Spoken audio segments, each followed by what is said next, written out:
প্রিয় বন্ধুরা, আপনারা কি ইদানিং খুব কঠিন সময়ের মধ্য দিয়ে যাচ্ছেন? কেউ প্রত্যাখ্যান করবে বা আঘাত দেবে, এই ভয়ে আমরা অনেকেই মনের চারপাশে দেয়াল তুলে নিই এবং আমি কষ্টে আছি এই কথাটুকুও বলতে না পেরে চরম একাকিত্বে দিন কাটাই। কিন্তু দয়া করে মনে রাখবেন, এমন এক উষ্ণ পদধ্বনি রয়েছে যা আমাদের তৈরি সেই পুরো দেয়াল ভেঙে ফেলে আমাদের সবচেয়ে বেদনাদায়ক দৈনন্দিন জীবনের মাঝে আমাদের কাছে এগিয়ে আসে। জিহুদিয়া ছেড়ে গালিল যাত্রার পথে যিশু বলেছিলেন যে সমরিয়ার মধ্য দিয়া তাহাকে যাইতে হইবে। যোহন 4:4। যাইতে হইবে গ্রিক এডে। এই শব্দবন্ধটি কেবল ভৌগোলিক প্রয়োজনীয়তা বোঝায় না, বরং এটি ছিল ঈশ্বরের এক অবধারিত পরিকল্পনা যা অবশ্যই পূরণ হওয়ার কথা ছিল। সেকালের জিহুদিরা যে সমরিয়াকে কঠোরভাবে এড়িয়ে চলত, যিশু ইচ্ছাকৃতভাবেই সেই পথ দিয়ে গিয়েছিলেন। এটি ছিল পৃথিবী দ্বারা পরিত্যক্ত একটি মাত্র আত্মার সাথে দেখা করার জন্য ঈশ্বরের এক অমোঘ প্রেমের পরিকল্পনা। প্রখর দুপুরে যখন কেউ কুয়োর পারে আসত না, তখন যিশু জাকবের কুয়োর ধারে বসে এক নারীর জন্য অপেক্ষা করছিলেন।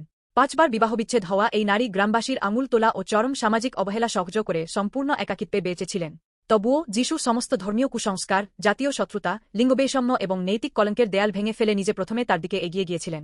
পৃথিবীর তৈরি করা সমস্ত অদৃশ্য সীমানা পেরিয়ে যিশু আজ আপনার জীবনের সবচেয়ে একাকী জায়গায় সবার আগে এসে দাঁড়ান। আঘাতে জর্জরিত এই সমরীয় নারী যিশুর দেখা পেয়েছিলেন এবং তার জীবন সম্পূর্ণ বদলে গিয়েছিল।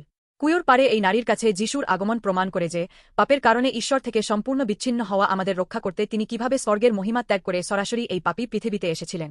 শুধু তাই নয়, যিশু আমাদের সমস্ত পাপ, লজ্জা ও বেদনা নিজের কাঁধে তুলে নিয়ে ক্রুশের ওপর প্রাণ দিয়েছিলেন। তার সেই মৃত্যুর মাধ্যমে ঈশ্বর ও আমাদের মাঝে বাধা হয়ে দাঁড়ানো পাপের প্রাচীর সম্পূর্ণ ভেঙে গেছে। এখন পাপের কারণে ঈশ্বরের সাথে যে দূরত্ব তৈরি হয়েছিল এবং আত্মার যে তৃষ্ণা এই পৃথিবীর কোনো কিছুই মেটাতে পারে না, সেই তৃষ্ণার মূল উৎস যিশু নিজে চিরন্তন জীবনের সঞ্জীবনী জল হয়ে তা দূর করেছেন। আপনি কি এই মুহূর্তে বড্ড একাকী ও অসহায় বোধ করছেন?